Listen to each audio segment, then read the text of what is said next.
কলিয়া মেঘে ঢাকিছে ঐ ধুনীয়া জোনৰ মুখনি ঐ অভিমানী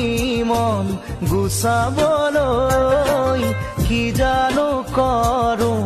ক'বানে